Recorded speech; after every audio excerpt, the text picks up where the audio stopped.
Hi boys, we're just going to have a look at question 21 to begin with. Question 21, red. Outline two indicators of morbidity. Include examples in your answer. So it's a 3-mark question. If we have a look at the syllabus, we can see that it comes from measuring health status, the role of epidemiology, measures of epidemiology, and we've got mortality, infant mortality, morbidity, and life expectancy.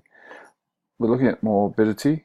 There was a few boys who didn't understand what morbidity was, and that was probably one of the major issues we had. But that's where it comes from. The first dot point from core 1. The key term was outline, and we're going to sketch in general terms and indicate the main features of. So for us to answer this question, some of the content that we're going to be looking at were things like a definition or understanding of what prevalence is. And we understand that prevalence is the number of cases across a population of a particular condition. We're talking about morbidity.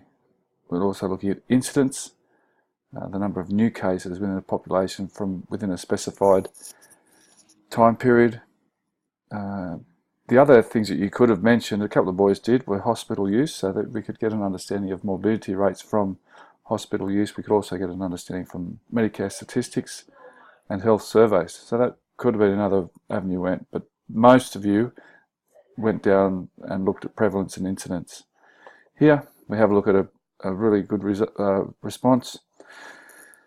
We can see here indicators of morbidity can be separated into two areas, possibly should have said there, but the incidence is the number of new cases of a disease calculated in a time period for a year, usually a year. Incidence is an indicator of morbidity, as it can determine whether services are working efficiency. We're pleasing to see, and the example was to do with cancer. Prevalence is the number of existing cases of a disease and can show the rise or drop in morbidity from a disease.